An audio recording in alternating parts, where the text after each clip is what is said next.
ఇంతవరకు విశాఖవాసులకు మాత్రమే తెలుసు అనుకున్న పేరు, కానీ కాస్త పరిధి దాటితే ఆంధ్రప్రదేశ్కి సంబంధించి కొంతమందికి తెలుసుకోనుకోవచ్చు. ఇంకా మాట్లాడుకోవాలంటే తెలుగు ప్రజలకు సంబంధించి, ఎందుకంటే చాలామంది సందర్శకం కావచ్చు లేకపోతే పర్యాటక విషయంలో వెళ్తూ ఉంటారు కాబట్టి పేరు వింటూ ఉంటారు. కానీ ఇప్పుడు రిషికొండ అనే పేరు జాతీయ స్థాయిలో కూడా మారుమోగిపోతోంది. ఎందుకనేది దాదాపుగా అందరికీ తెలిసిందే. అక్కడ నిర్మించిన భవనం, ఆ భవనానికి సంబంధించి అక్కడ ఏర్పాటు చేసిన లావిషింగ్ ఫర్నిచర్, అవును లగ్జరియస్ అని కూడా ఎవరు మాట్లాడలే. లగ్జరియస్ అనే పదాన్ని కూడా ఎవరు ఉపయోగించట్లా. లావిష్, విలాసవంతమైన అనే మాట బహుశా అంతకు మించి పదం ఉపయోగించవచ్చేమో. అలాంటి మాట ప్రస్తుతం నేను కాదు జాతీయ వ్యాప్తంగా వినిపిస్తున్నాయి. ఇన్ఫ్యాక్ట్ జాతీయ మీడియా కూడా ఈ అంశానికి సంబంధించి లావిషింగ్ అనే పదం ఉపయోగిస్తుందంటే అర్థం చేసుకోవచ్చు. ప్రస్తుతం రిషికొండలో వైఎస్ఆర్సీపీ ప్రభుత్వం నిర్మించిన ఈ భవనానికి సంబంధించి కావచ్చు, లేకపోతే రిషికొండ బీచ్ సమీపంలో ఈ ప్రాంతానికి సంబంధించి ఇప్పుడు పూర్తిగా డిస్కషన్లో ఒక్కసారి మీరు చూడొచ్చు.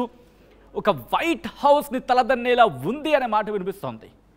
అవును, ఒక్కసారి మీరు చూస్తే కనుక ఆ స్ట్రక్చర్ చూడొచ్చు, లేకపోతే బిల్డింగ్కి సంబంధించి దగదగలాడిపోతోంది, మిరుమిట్లు గొలుపుతోంది అనే మాట వినిపిస్తోంది. సో ఒక్కసారి మీరు చూస్తే కనుక ఒక్కసారి ఇక్కడ పాజ్ చేసే ప్రయత్నం చేద్దాం. పీసీఆర్ ఇటువైపు రిషికొండ, ఇదంతా కూడా రిషికొండ బీచ్, ఇదంతా సముద్ర తీరం, ఇదంతా సముద్రం, అఫ్కోర్స్ సముద్ర తీరం, ఇదంతా సముద్రం. ఇది ఆ కొండ. ఆ కొండకు సంబంధించి మొట్టమొదట తలెత్తిన ప్రశ్న ఏంటంటే ఇదిగోండి, ఇది ఏదో గ్రీన్ మ్యాట్ వేశారు, కొండను తొలిచారు, అంటే కొండని పూర్తిగా ఇక్కడ తొలిచివేయడం జరిగింది, ఆ తర్వాత ఈ భవనాన్ని నిర్మించారనేది. ఈ భవనంలోకి మొన్నటి వరకు ఎవరూ వెళ్ళలేదు. దీంతో ఈ భవనంలో ఉంటుందనే ఒక ఉత్కంఠ నెలకొంది, ఉండొచ్చు అనే ఒక ఆసక్తి నెలకొంది. ఆ భవనానికి సంబంధించి మీరు విజువల్స్ చూస్తున్నారు. కానీ బయట నుంచి చూస్తే ఒక రిచ్ లుక్ కనిపిస్తోంది. ఒక బహుశా ఎందుకంటే ప్రభుత్వ భవనం కాబట్టి కాస్త రిచ్ లుక్ ఉంటుందేమో అనుకున్నారు. కానీ లోపలికి వెళ్ళిన తర్వాత గంటా శ్రీనివాస్, ఎమ్మెల్యే గంటా శ్రీనివాస్, అలాగే ఆ బృందం, తెలుగుదేశం పార్టీకి సంబంధించి కొంతమంది నేతలు దీంట్లోకి అడుగుపెట్టారు. అడుగుపెట్టినప్పుడు టక్కా టక్కా టక్కా టక్కా టక్కా వాస్తవాలకు సంబంధించినప్పుడు నిజమైన క్వశ్చన్ మార్క్ వినిపిస్తున్న పరిస్థితి. 500 కోట్లతో నిర్మించిన ఈ భవనానికి సంబంధించి ప్రస్తుతం జాతీయ స్థాయిలో కూడా చర్చలో ఉందంటే కనుక దీంట్లో ఏర్పాటు చేసిన ఫర్నిచర్ కావచ్చు, అలాగే దాంతోపాటు మిగిలిన అంశాలు కూడా. ఒక్కసారి ఈ లోపలికి వెళ్ళే ప్రయత్నం చేద్దాం. ఇక్కడ లోపలికి వెళ్ళి ఎటువంటి అంశాలు ఉన్నాయి, ఎటువంటి ఫర్నిచర్ ఉంది, ఎటువంటి ఏర్పాట్లు ఉన్నాయి, ఎటువంటి ఫ్లోరింగ్ ఉంది, ఎంత కాస్టింగ్ అనేది ఇన్ఫ్యాక్ట్ నిన్నే మనం చూసాం అక్కడ ఎటువంటి సినారియో ఉంది, లోపల ఏమేమి ఉన్నాయనేది. అయితే ఇక్కడ ఒకసారి మీకు కాస్ట్ వైజ్ చూపించే ప్రయత్నం చేస్తున్నాను. ఒకసారి మీరు చూస్తే కనుక షాండ్లియర్స్, ఇదిగోండి ఈ షాండ్లియర్స్ ఒక్కొక్కటి 2.5 లక్షలు, అంటే 2,50,000 ఒక్కొక్కటిని. ఇలాంటి షాండ్లియర్స్ పదుల సంఖ్యలో ఉన్నాయనేది. దీంతోపాటు ఇంట్రెస్టింగ్గా ఇదంతా కూడా సెంట్రలైజ్డ్ ఏసీ, ఈ ప్రాంతం అంతా కూడా, ఈ రూమ్ అంతా కూడా. ఇక్కడ మీరు చూస్తే కనుక ఫ్యాన్స్ కూడా ఉన్నాయి. ఇప్పుడు ఇదే క్వశ్చన్ తలెత్తుతోంది. ఆల్రెడీ సెంట్రలైజ్డ్ ఏసీ అంటున్నారు, ఇంకా ఫ్యాన్స్ ఎందుకు?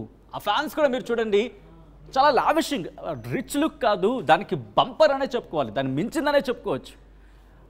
లావిషింగ్గా బహుశా సామాన్యుడు ఎవడు కూడా ఇలాంటి ఫ్యాన్స్ని దాదాపుగా చూసిన పరిస్థితి కూడా లేదని చెప్పుకోవాలి. అటువంటి సినారియో షాండ్లియర్స్ సాధారణంగా మనం చూస్తూ ఉంటాం షాపింగ్ మాల్స్కి వెళ్ళినప్పుడు, లేకపోతే ఒక రిచ్ ప్యాలెసెస్, రిచ్ ప్లేసెస్కి వెళ్ళినప్పుడు. సో అటువంటి సందర్భాన్ని మనం చూస్తూ ఉంటాం. దీంతోపాటు ఇంకా ముందుకు వెళ్ళే ప్రయత్నం చేస్తే ఈ ఫర్నిచర్ కావచ్చు, దాంతోపాటు ఈ కర్టెన్స్కి సంబంధించి కర్టెన్స్ కూడా విలాసవంతమైనవి, చాలా రిచ్ లుక్, చాలా పాష్ లుక్. అవును, యాప్ట్ అని పదం అని చెప్పుకోవాలి, చాలా పాష్ లుక్ ఉన్నాయని మాట వినిపిస్తోంది. కాస్త మూవ్ అయ్యే ప్రయత్నం చేద్దాం. షాండ్లియర్స్కి సంబంధించి మీరు చూస్తాం. ఒక్కసారి ఇక్కడ చూస్తే కనుక ఫ్యాన్స్ ఒక్కొక్కటి 1.5 లక్ష, దాదాపుగా 10ల సంఖ్యలో ఉన్నాయి. జరుగుతున్న ప్రచారం కావచ్చు, బయట వినిపిస్తున్న మాట ఏంటంటే దాదాపు 12 నుంచి 13 ఉన్నాయని, అంటే 10ల సంఖ్యలో అనుకుందాం. పోనీ కనీసం 10 అనుకుందాం, పోనీ 10, 12 అనుకుందాం. ఎందుకంటే ఇంత పెద్ద భవనంలో దాదాపుగా మనం ఇప్పటికే 2 చూసాం కాబట్టి ఒక 10 అనుకుంటే ఆన్ అండ్ యావరేజ్గా 10 అని అనుకుందాం. అంటే దాదాపుగా 10 లక్షల రూపాయలు కేవలం ఫ్యాన్స్ మీద ఖర్చు చేశారు. ఒక 12 ఉండొచ్చు, లేకపోతే 15 కూడా ఉండొచ్చు అనే మాట వినిపిస్తోంది. అట్లీస్ట్లో నేను 10 అనుకుంటున్నా.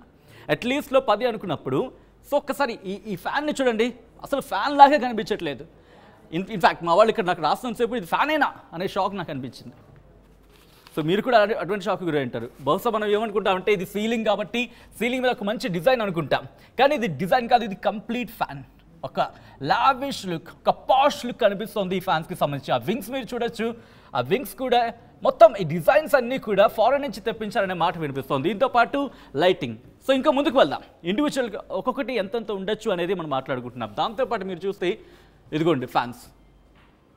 ఎస్, మళ్ళీ ఒకసారి ఆ విజువల్ మనం చూసే ప్రయత్నం చేద్దాం. అంతకన్నా ముందు ఇదిగో 40 లక్షలు. ప్రస్తుతం జాతీయ మీడియా కూడా పిన్ పాయింట్గా క్వశ్చన్ చేస్తున్న ఒక అంశంలో పెద్దపీట వేసే అంశం ఏదైనా ఉందంటే కనుక ఈ బాత్ టబ్. 40 లక్షల రూపాయలు, 36 లక్షలు కొంతమంది అంటారు, 40 లక్షలు కొంతమాట. But whatever it may be, around 30 నుంచి 40 లక్షల మధ్యలో ఉండొచ్చు అనే మాట వినిపిస్తోంది. ఇది విదేశాల నుంచి తీసుకొచ్చారు. ఒక్కసారి ఈ బాత్ టబ్కి సంబంధించి మీరు చూస్తే కనుక ఈ టైల్ వర్క్, మార్బుల్ వర్క్ మీరు చూస్తే బ్లాక్గా కనిపిస్తోంది. దాంతోపాటు ఈ ఫైన్ ఫినిషింగ్ మీరు చూడొచ్చు.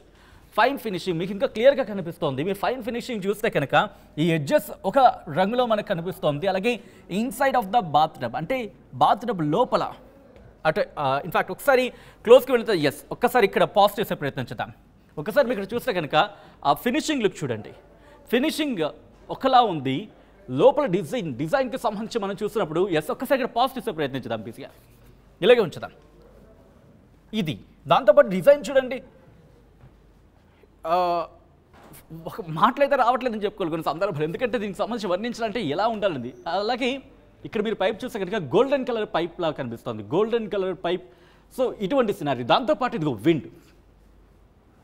ఆ విండ్ కనుక చూస్తే ఇఫ్ ఐఎమ్ నాట్ రాంగ్ కొన్ని సందర్భాలు మనం ఇన్ఫ్యాక్ట్ నేను కూడా మనం చెప్పుకున్నాను, కొన్ని సందర్భాలు ఏమవుతుందంటే లోపలున్న వ్యక్తికి సంబంధించి బయట విజువల్ కనిపిస్తుంది, బయట సీన్ కావచ్చు, సినారియో కావచ్చు మనకు కనిపిస్తుంది, కానీ బయట ఉన్న వ్యక్తులకి లోపల కనిపించదు. అటువంటి ఏర్పాట్లు ఉంటూ ఉంటాయి.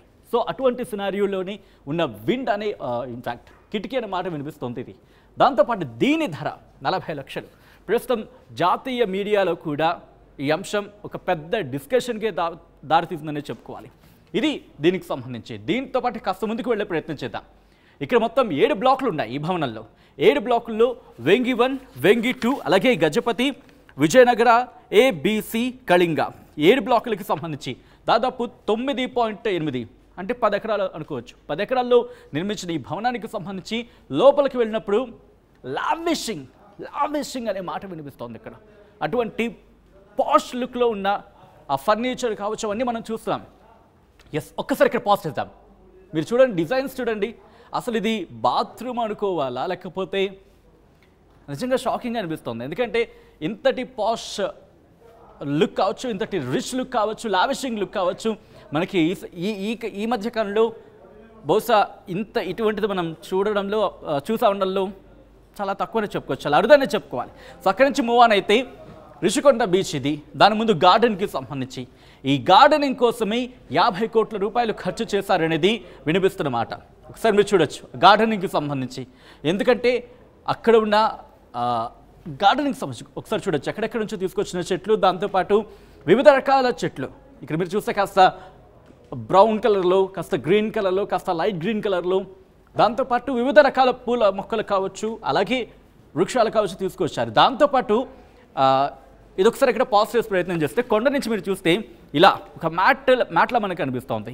వాటికి సంబంధించి కూడా వీటన్నిటికి కలిపి దాదాపుగా 50 కోట్ల రూపాయలు ఖర్చు చేశారనేది, 50 కోట్ల రూపాయల వరకు ఉండిందనేది గార్డెనింగ్కి సంబంధించి వినిపిస్తున్నమాట. Moving on to the next. ఇంకా ముందుకు వెళ్ళే ప్రయత్నం చేస్తే కనుక ఇదిగోండి, నేను కొద్దిసేపటి క్రితం మీకు చెప్పాను ఇదే ఈ గార్డెనింగ్కి సంబంధించి. ఇంకా ఇక్కడ కూడా గార్డెనింగ్ రాబోతోంది.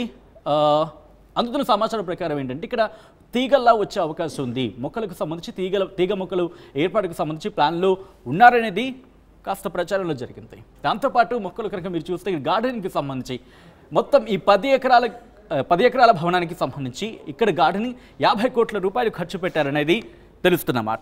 దీంతోపాటు ఇక ఫ్యాన్స్ గురించి మనం చూసుకున్నాం. అలాగే కమోడ్ గురించి మాట్లాడుకుంటే 12 లక్షల రూపాయల కమోడ్, ఇది కూడా ఇప్పుడు డిస్కషన్కి వస్తుంది. ఎస్, ఒకసారి ఫర్నిచర్ గురించి మాట్లాడుకుంటే ఈ మొత్తం ఫర్నిచరే 33 కోట్ల రూపాయలు. ఇంకో మాట ఏమనిపిస్తుందంటే నేను మనం మాట్లాడుకున్న ఒక కాట్, ఒక పెద్ద మంచం గురించి మాట్లాడుకున్నాం. అది ఒక్కటే ₹1,00,00,000 ఉంటుందనేది మరొక డిస్కషన్. ముఖ్యంగా మీరు ఇక్కడ చూస్తే కనుక ఫర్నిచర్కి సంబంధించి మాట్లాడుకుంటే ₹33 కోట్ల ఫర్నిచర్. Moving on. ఇదిగోండి మొత్తం ఈ చైర్స్ కావచ్చు, అక్కడున్న ఈ మంచం, ఇక్కడ ఈ మంచానికి సంబంధించి మీరు చూసుకుంటే మంచం కావచ్చు, అక్కడున్న మిగతా అరేంజ్మెంట్, మిగతా ఫర్నిచర్, చైర్స్ కావచ్చు, టేబుల్స్ కావచ్చు, అలాగే వీటన్నిటికీ కలిపి 33 కోట్లు. ఇదిగో ఈ మంచమే ₹1,00,00,000 ఈ మంచం అనే మాట వినిపిస్తోంది. ఎందుకంటే బహుశా ఉండుండొచ్చు. ఎందుకంటే ఒకసారి మీరు చూస్తే కనుక ఆ డిజైన్స్ చూడండి, విదేశాల నుంచి తీసుకొచ్చిన డిజైన్స్, దాంతోపాటు ఆ స్ట్రక్చర్ మొత్తం ఇదంతా చూస్తే కనుక ఇది ₹1,00,00,000 అనే మాట వినిపిస్తుంది. అంటే బహుశా దీంతో పాటు మిగతా ఫర్నిచర్ దీనికి సంబంధించి అయి ఉండొచ్చు. సో మొత్తం కలిపి ₹1,00,00,000 అనే మాట వినిపిస్తుంది. అంతేకాదు ఫ్లోరింగ్కి సంబంధించి కూడా మాట్లాడుకునే ప్రయత్నం చేద్దాం. కాస్త మూవ్ ఆన్ అయితే కనుక లైట్ సెట్స్, ఇదిగో ఈ లైట్స్ మీకు మిరుమిట్లు గొలుపుతున్న లైట్స్. ఇన్ఫ్యాక్ట్ ఇది వుడెన్ స్ట్రక్చర్, అంటే పూర్తిగా కలప. క్లోజ్కి వెళ్ళి ప్రయత్నం చేద్దాం శ్రీకాంత్. ఒక్కసారి మీరు చూస్తే కనుక ఒక్కసారి చూడండి. అంటే ఒక కలప మీద లైట్ ఇలా ఎంత బ్లింక్ అవుతున్నాయంటే అవి ఎంత అఫెక్షనేట్, అంటే ఎంత ప్రభావవంతమై ఉండాలి. దాంతోపాటు విజువల్ మూవ్ అనే ప్రయత్నం అయితే కనుక మా ప్రసిద్ధి వర్మ ఒక్కసారి మీరు చూడొచ్చు అక్కడ. ఇలా సెన్సార్ సిస్టమ్ అంతా, సెన్సార్ సిస్టమ్ అంతా, అంటే సెన్సార్ సిస్టమ్తో పనిచేస్తాయి ఈ లైట్ సెట్స్. ఈ లైట్ సెట్ ఒకటి ₹60,000 అనేది వినిపిస్తున్న మరో ప్రధానమైన మాట. దీంతోపాటు స్పెయిన్ నుంచి, ఇటలీ నుంచి, నార్వే నుంచి, బ్రెజిల్ నుంచి, రాజస్థాన్ నుంచి గ్రెనేడ్స్ కూడా తీసుకొచ్చి అక్కడ డిజైన్ చేశారు. ఒక్కసారి మీరు ఇక్కడ విజువల్ని చూసే ప్రయత్నించండి. ఇదిగోండి ఈ లైట్స్కి సంబంధించి నాటివైపు వెళ్తున్నాం. ఒకసారి చూస్తే కనుక ఈ లైట్ సెట్స్ సెన్సార్ సిస్టమ్ ఉంది వీటికి. అవును, జపనీస్ సెన్సార్ టెక్నాలజీని కూడా ఉపయోగించినట్టుగా తెలుస్తుంది. అలాగే వివిధ టెక్నాలజీస్ని కూడా వీటికి ఉపయోగించినట్టుగా తెలుస్తుంది. ఒక్కసారి మీరు చూస్తే కనుక ఇక్కడ ఈ వుడెన్ స్ట్రక్చర్లో కూడా లైట్స్ రిఫ్లెక్ట్ అవుతున్నాయి. ఒక గ్లిటరింగ్ అంటూ ఉంటాం కదా, ఒక మెరుపు ఉంటుంది కదా, ఆ మెరుపుని మీరు చూడొచ్చు. సో ఇలా ఆ భవనంలోకి అడుగు పెడితే ఎక్కడికి అడుగు పెట్టినా షాక్ అనిపిస్తుంది. దాదాపు ఆ క్యారిడార్ గురించి మాట్లాడుకున్నప్పుడు మనం ఆ క్యారిడార్ గురించి మాట్లాడుకుంటే ఆ క్యారిడార్లో 300 మంది నడుచుకెళ్ళినా సరే కాస్త ఒకరి నుంచి మరొకరికి మధ్య స్పేస్ ఉంటుంది. అటువంటి సందర్భం. అలా ఇక మీటింగ్ హాల్స్ దగ్గర అయితే మాత్రం 200 మంది కూర్చునే అవకాశం ఉందట. ఇన్ఫ్యాక్ట్ మనం విజువల్లో కూడా చూసాం నిన్న. ఆ టేబుల్కి సంబంధించి మాట్లాడుకున్నప్పుడు అక్కడే దాదాపు 12 చైర్స్ ఉన్నాయి ఒక కార్నర్లోనే. అంటే 4 వైపులా చూసుకునే దాదాపు 48, 50. అదేంటి కాస్త ఇంకా స్పేషియస్గా. అటు చుట్టుపక్కల కూర్చుంటే కనుక దాదాపు 200. ఒక్కసారి ఈ విజువల్ మీరు చూస్తే కనుక ఆ బయటకు వచ్చి నించుంటే ఇటు out side view, beach view ఉంటుంది. షాండ్లియర్స్, మీరు ఆ షాండ్లియర్స్ ఉన్న చోట అక్కడ కూర్చున్న ఒక వ్యక్తిని మీరు చూస్తున్నారు. ఆయనకి లెఫ్ట్ సైడ్ ఒక చైర్ ఉంది. అక్కడ కూర్చొని కాస్త ఆ విండోస్ కావచ్చు, లేకపోతే డోర్స్ కావచ్చు, ఆ కర్టెన్స్ కానీ కనుక తీస్తే మీకు బీచ్ వ్యూ ఉంటుంది. ఇది ఇన్ఫ్యాక్ట్ ఈ ఫ్యాన్ ఒక్కటే లక్షణం అనగా నాకు నిజంగా షాక్ అనిపించింది. ఎందుకంటే ఇదిగో చూడండి ఒక్కసారి ఆ డిజైన్ చూడొచ్చు, అంటే ఆ ఫ్యాన్ తిరుగుతున్నప్పుడు ఆ డిజైన్ చూడొచ్చు. అలాగే భవనానికి సంబంధించి హాట్ టాపిక్గా మారిన బాత్ టబ్ 40 లక్షల రూపాయలతో దాన్ని ఏర్పాటు చేసినట్టుగా తెలుస్తోంది. ఆ పక్కన డిజైన్స్ మీరు చూడొచ్చు. ఇవన్నీ కూడా లావిషింగ్ లుక్ ఉన్నాయి. ఒక రిచ్ లుక్ కాదు, రిచ్ని తలదన్నే లుక్ అనే ఒక మాట అనిపిస్తోంది. ఇన్ఫ్యాక్ట్ దానికి సంబంధించి మనం చూస్తున్నాం ఖరీదైన కుర్చీలు, designed glass doors, automated curtains, ఇలా విలాసవంతమైన పడక గదులు, దాంతోపాటు భవనాల మధ్య కళ్ళు తిప్పుకోలేని ల్యాండ్స్కేపింగ్ కూడా ఉంది. రుషికొండకు సంబంధించి వైసీపీ సర్కార్ నిర్మించిన ఇప్పుడు భవనాలకు సంబంధించి ఇప్పుడు ఇంట్రెస్టింగ్ డిస్కషన్ జరుగుతోంది. ఎంత ఉండొచ్చు, ఎందుకంటే దాదాపుగా మొత్తం అంతా అది 500 కోట్లు 600 కోట్లు అనే మాట వినిపిస్తోంది. కానీ మ్యాక్సిమం వినిపిస్తున్న పేరు, దాదాపుగా వినిపిస్తున్న మాట 500 కోట్లు ఉంటుందంటూ. ఇక్కడ 10 ఎకరాలు, దాదాపుగా 9.8 ఎకరాల్లో 7 బ్లాకులుగా వీటిని నిర్మించారు. దాంట్లో 7 బ్లాకులు వేంగి ఏ, వేంగి బి, కళింగ, గజపతి, విజయనగరం ABC బ్లాకులు వీటి పేర్లుగా పెట్టారు. దీనికి 500 కోట్ల రూపాయలు ఖర్చు అయిందనేది వినిపిస్తున్న మాట. గార్డెనింగ్కే 50 కోట్లు ఖర్చు పెట్టారనేది అక్కడ తెలుగుదేశం పార్టీ చెబుతోంది. కళింగ బ్లాక్లో 400 మంది కూర్చునేలా అత్యాధునిక సౌకర్యాలతో మీటింగ్ రూమ్ని ఏర్పాటు చేశారు. 100 మందికి సరిపడేలా మరో 4 మీటింగ్ హాల్స్ని డిజైన్ చేశారు. వాటికి సంబంధించిన ఫర్నిచర్ని మీరు చూస్తున్నారు. క్యారిడార్లో కూడా స్పేషియస్గా ఏర్పాటు చేసుకున్నారు. దాంతోపాటు 500 చదరపు అడుగుల వైశాల్యంతో బాత్రూమ్ని నిర్మించినట్టుగా తెలుస్తోంది. ఒక కమోడ్ ధర 12 లక్షల రూపాయలు ఉంటుందనేది ఇంకొక ప్రచారం. ఇన్ఫ్యాక్ట్ ఇక్కడ ఇంట్రెస్టింగ్ మరో అంశం ఏంటంటే జగంది అని చెప్పి ఒక కమోడిటీకి సంబంధించి మాట్లాడుకుంటే కనుక అటువంటి ప్రస్తావన వస్తోంది, అటువంటి ప్రచారం జరుగుతోంది. ఆ కమోడిటీకి సంబంధించి 15 లక్షల రూపాయలు అనే మాట వినిపిస్తోంది. దాంతోపాటు జపనీస్ టెక్నాలజీ ఒకసారి మీరు చూడొచ్చు. లైట్ సెట్స్కి సంబంధించి 60,000 వరకు ఒక్కొక్క లైట్ సెట్కి అయ్యిందనేది ఇటు తెలుగుదేశం పార్టీ చెబుతున్నమాట. సో మొత్తంగా చూసుకొని కనుక ప్రస్తుతం ఇది ఇప్పుడు హాట్ డిబేట్గా మారిందనే చెప్పుకోవాలి. ఇంకా ఎటువంటి అంశాలు వెలుగులోకి రాబోతున్నాయి, ఆ డోర్స్ కావచ్చు, ఫర్నిచర్ కావచ్చు, మొత్తంగా అయితే మాత్రం ఇండివిజువల్గా క్యాలిక్యులేట్ చేస్తే ఇంకా హైయర్ అమౌంట్ అయ్యే అవకాశం ఉంది అనేది మరొక చర్చ జరుగుతోంది. సో చూద్దాం ఇప్పుడు ఈ భవనాన్ని తెలుగుదేశం ప్రభుత్వం ఎలా ఉపయోగించబోతోంది, ఏం చేయబోతుంది అనేది.